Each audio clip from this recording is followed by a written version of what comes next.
Hello friends.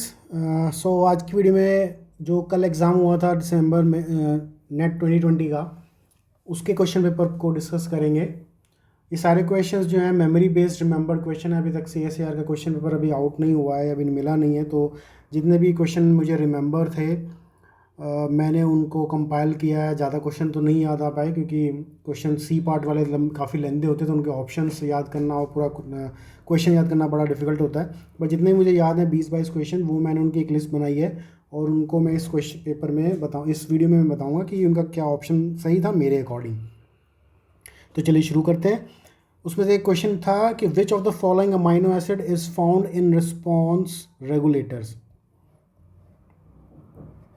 तो response regulators में इन्होंने पूछा कि कौन सा अमाइनो एसिड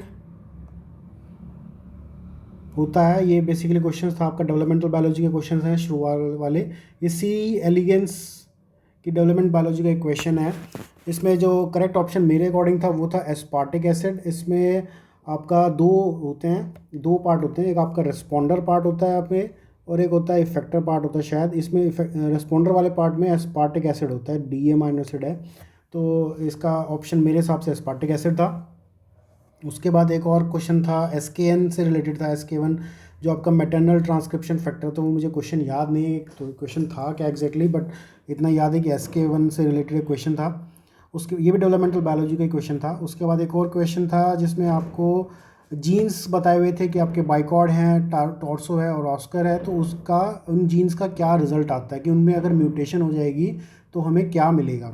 तो अगर बाइकॉर्ड की हम बात करें, मैच करना था बेसिकली ये, तो बाइकॉर्ड की अगर हम बात करें तो उसमें अगर म्यूटेशन हो जाती तो हमारा हेड और थोरेक्स नहीं मिलता। यही ऑप्शन उसमें सही था। बाकी टॉर्सो से ये वाला ऑप्शन इसमें गलत था। बाकी ये ऑस्कर वाला जो ऑप्शन है वो मेरे को याद नहीं है क्या था। तो इसमें जो ऑप्शन था वो यही था कि नो हेड और नो थोरेक्स, यानी कि बाइकॉट जो जीन अगर हम लोग ने उसमें म्यूटेशन आ गई है उसमें, तो आपका जो आपका हेड और थोरेक्स की डेवलपमेंट नहीं होगी। उसके बाद जैसे एक क्वेश्चन उसी से रिलेटेड था बाइकॉट से ही, जैसे मैं अभी बताया ऊपर कि ये हेड के लिए कोड करता है या इसकी वजह से हेड बनता है, एंटीरियर एंड पे हेड बनता है। तो अगर इन्होंने पूछा था कि अगर क्वेश्चन में ये पूछा था कि अगर हमने बाइकॉइड को अगर हमने पोस्टीरियर साइड पे इंजेक्ट कर दिया है तब क्या होगा। तो उसमें क्या होगा कि एंटीरियर एंड पे तो वो है ही और पोस्टीरियर एंड पे भी हो गया, तो यानी कि दोनों एंड्स पे हमारे हेड्स बन जाएंगे। Head will be formed on both ends. उसके बाद एक क्वेश्चन था नॉगिंग का। नॉगिंग आपका एक मॉलिक्यूल है जो आपका BMP इनहिबिटर्स है। BMP के आपके बोन फॉर मॉर्फोजेनेटिक प्रोटीन्स होते हैं जो आपके प्रोसेस में यूज़ होते हैं।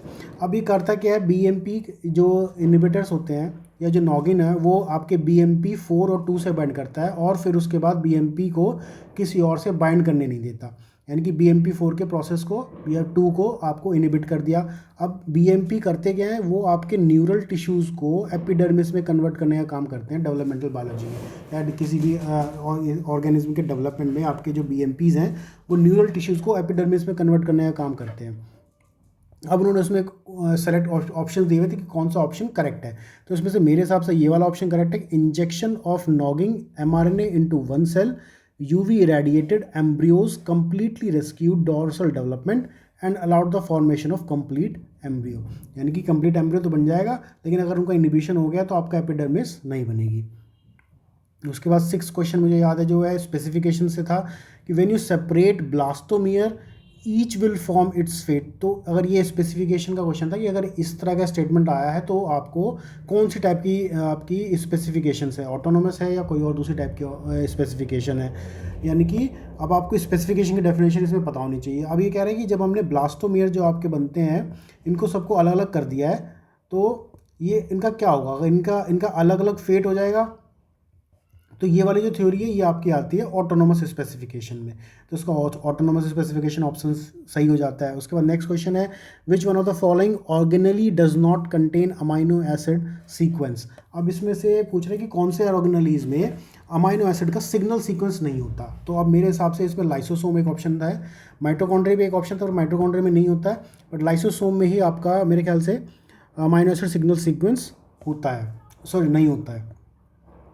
उसके बाद नेक्स्ट क्वेश्चन है during photorespiration serine is formed in. अब सीरीन की पूछ रहे हैं कि फोटो रेस्पिरेशन में सीरीन कौन सी ऑर्गेनलीज में बनता है। आपकी फोटो रेस्पिरेशन में आपकी 3 ऑर्गेनलीज यूज़ होती हैं, माइटोकॉन्ड्रिया है, एक पेरोक्सिसोम है और एक और है, बट जो सीरीन है वो आपका माइटोकॉन्ड्रिया में बनता है। उसके बाद एक डबल फर्टिलाइजेशन से क्वेश्चन था कि डबल फर्टिलाइजेशन क्या होता है, उसमें स्टेटमेंट थे कि इसमें से कौन सा ऑप्शन सही है। तो एंजियोस्पर्म के बारे में पूछा गया था, double fertilization in angiosperm is what. अब इसमें उसका करेक्ट ऑप्शन क्या था कि fusion of one sperm with egg and another with central nuclei. तो ये वाला ऑप्शन इसमें सही था। उसके बाद नेक्स्ट क्वेश्चन में अरिथ्रोमाइसिन इज एन इनहिबिटर ऑफ। अभी अरिथ्रोमाइसिन एक एंटीबायोटिक है, उसका वो पूछ रहे हैं कि वो किसका इनहिबिटर है। ये राइबोसोमल की 50S सब यूनिट का इनहिबिटर है।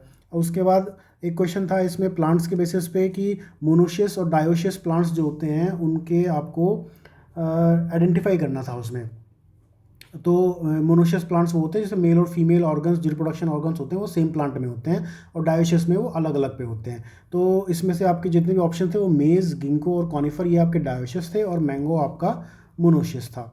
उसके बाद सेल साइकिल से रिलेटेड एक क्वेश्चन था, उसमें था V1 काइनेज और CA काइनेज के बेसिस पे क्वेश्चन था कि इनका क्या फंक्शन है या क्या रोल है। तो V1 काइनेज आपका इनहिबिटर काइनेज है और CA काइनेज आपका एक्टिवेटर काइनेज है। उसका नेक्स्ट क्वेश्चन पे which hormone does not contain intrinsic tyrosine kinase activity. अब इसमें हार्मोन ये समझ लिए, हार्मोन तो एग्जैक्टली नहीं थे ऑप्शंस में, बट लीगेंड टाइप का, मतलब मुझे समझ कि मॉलिक्यूल्स में आपकी टायरोसिन काइनेज एक्टिविटी किस में नहीं है, इन चारों मॉलिक्यूल्स में से। अब EGF में होती है, और PDGF EGF आपका एपिडर्मल ग्रोथ फैक्टर, और इंसुलिन में भी होती है आपका, सिर्फ ग्रोथ हार्मोन में ही नहीं होती है आपकी टायरोसिन काइनेज एक्टिविटी। उसके बाद एक क्वेश्चन था कि आपके पूछा गया था कि ये अगर आपका कोई नंबर है तो ये आपका 14 क्या रिप्रेजेंट करता है, P क्या रिप्रेजेंट करता है, और ये आपका जो 11 लिखा है, 11 लिखा है, ये क्या रिप्रेजेंट करता है। अब इसमें तो सबको पता है कि P आपका शॉर्ट आर्म को रिप्रेजेंट करता है, और Q अगर लिखा है तो वो आपकी लॉन्ग आर्म को रिप्रेजेंट करता है। 14 आपका क्रोमोसोम नंबर है। उसके बाद जो ये फर्स्ट नंबर होता है ये आपका रीजन होता है कोई, और जो सेकेंड नंबर होता है वो आपका फर्स्ट उस रीजन का कौन सा बैंड है, यानी कि ये अगर क्रोमोसोम का स्ट्रक्चर है तो ये अगर फर्स्ट रीजन है तो इसमें कौन सा बैंड है, यहाँ पे फर्स्ट है, सेकंड है, थर्ड है, या जो भी बैंड है। उसके बाद नेक्स्ट क्वेश्चन है, पूछा था एडिटिव जीन इफेक्ट से। एडिटिव जीन इफेक्ट क्या होता है कि जब आपके जो दोनों पेरेंट्स हैं वो आपका इक्वल कंट्रीब्यूशन करते हैं प्रोजेनी में। तो इसमें क्वेश्चन पूछा गया था वेट से रिलेटेड कि पेरेंट 1 का वेट 1 kg है, पेरेंट 2 का वेट 3.2 kg है, तो जो F1 प्रोजेनी आएगी उसका कितना वेट आएगा। तो मेरे हिसाब से उसका वेट 2.2 आना चाहिए था। उसके बाद नेक्स्ट क्वेश्चन है मैक्सिमम रिकॉम्बिनेशन फ्रीक्वेंसी कितनी हो सकती है। अब जो रिकॉम्बिनेशन फ्रीक्वेंसी होती है उसकी एक रेंज होती है 0 to 50%, तो इसमें मैक्सिमम रिकॉम्बिनेशन फ्रीक्वेंसी आपकी 50% है, यही ऑप्शन इसमें सही था। अब इसमें नेक्स्ट क्वेश्चन था कि लैक ऑपेरॉन एक्टिव कब होता है। अब लैक ऑपेरॉन जो आपका लैक्टोज ऑपेरॉन है उसकी एक प्राइमरी कंडीशन, जब भी वो एक्टिव होगा उसमें ग्लूकोज नहीं होगा और लैक्टोज प्रेजेंट होगा। तो ये आपका जिस भी ऑप्शन में आपका ग्लूकोज नेगेटिव और लैक्टोज पॉजिटिव दिया हुआ था वो वाला ऑप्शन इसका सही हो जाना था। उसके बाद सर्वाइवरशिप कर्व से एक ऑप्शन था आपका इकोलॉजी का, इस पर ग्राफ दिया हुआ था, इसमें बताना था कि कौन सा ग्राफ सही है, यानी कि ये वाली कर्व जो है ये कौन से एनिमल को रिप्रेजेंट करती है, स्ट्रेट लाइन किसको रिप्रेजेंट करती है, और ये वाली लाइन किसको रिप्रेजेंट करती है। उसका करेक्ट आंसर था कि ये जो ऊपर वाली लाइन है ये एलिफेंट को, ये स्ट्रेट लाइन है ये लिजर्ड को, और जो छोटी वाली लाइन है नीचे वाली जो ये ऑयस्टर्स को रिप्रेजेंट करती है। उसके बाद एक और क्वेश्चन था कि इसमें अगर आपके जो थोड़ा ये इकोलॉजी से रिलेटेड क्वेश्चन था कि आपका करेक्ट ऑर्डर क्या होगा किसी भी को ग्रो कराने के लिए। तो मेरे हिसाब से ग्रो होगा सबसे पहले मॉसेस और लाइकन्स, उसके बाद ग्रासेस ग्रो होंगे, उसके बाद हर्ब्स ग्रो होंगे, और उसके बाद वुडी ट्रीज ग्रो होंगे। उसके बाद एक क्वेश्चन था which one of the following leads to high probability of species extinction, यानी कि इनमें से कौन सा इवेंट ऐसा है जिससे स्पीशीज एक्सटिंक्शन की प्रोबेबिलिटी इंक्रीज हो जाती है। तो उसमें क्वेश्चन ऑप्शंस थे, इसमें 4 ऑप्शन थे, मुझे 3 ही याद है।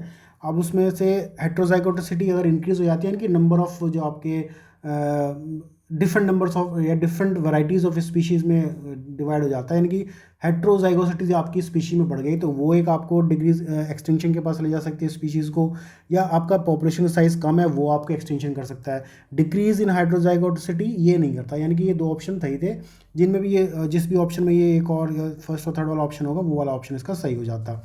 अब इसमें नेक्स्ट क्वेश्चन है विच one of the following statement about Archie bacteria is correct. Archie bacteria के 4-5 स्टेटमेंट दिए हुए थे, इसमें आर्की बैक्टीरिया कौन कौन से ऑप्शन सही हैं। अब एक 3 ऑप्शन मेरे को याद है, तीनों मेरे को सही था कि ये करेक्ट है। तो अब इसमें पूछा गया था कि वही कि तीनों में से कौन सा करेक्ट है, या ऑप्शन दिए हुए थे ABC तीनों करेक्ट है, या A करेक्ट है, B करेक्ट है, ऐसे करके ऑप्शन दिए हुए थे। तो 3 ऑप्शन जो मुझे याद है वो तो सही थे, बाकी के जो D ऑप्शन मुझे याद नहीं है वो गलत था इसमें। तो ऑप्शन क्या थे, नॉट सेंसिटिव टू लाइसोजाइम, ये सही बात है। उसके बाद cell wall with branch chain of hydrocarbon में ईथर लिंकेज होती है। उसके बाद ये ग्राम नेगेटिव और ग्राम पॉजिटिव दोनों हो सकते हैं डिपेंडिंग अपॉन द एनवायरमेंट, ये किस एनवायरमेंट में ग्रो कर रहे हैं। तो ये तीनों ऑप्शन तो जो है सही थे। तो अभी तक मुझे इतने ही क्वेश्चन याद आए हैं। अगर मुझे बाकी के क्वेश्चन याद आएंगे तो मैं बाकी की एक और वीडियो बना के डाल दूंगा CSIR नेट की, जो 2020 में एग्ज़ाम हुआ है 21 नवंबर को, उसमें कौन कौन से और क्वेश्चंस आए थे। तो अभी के लिए थैंक यू।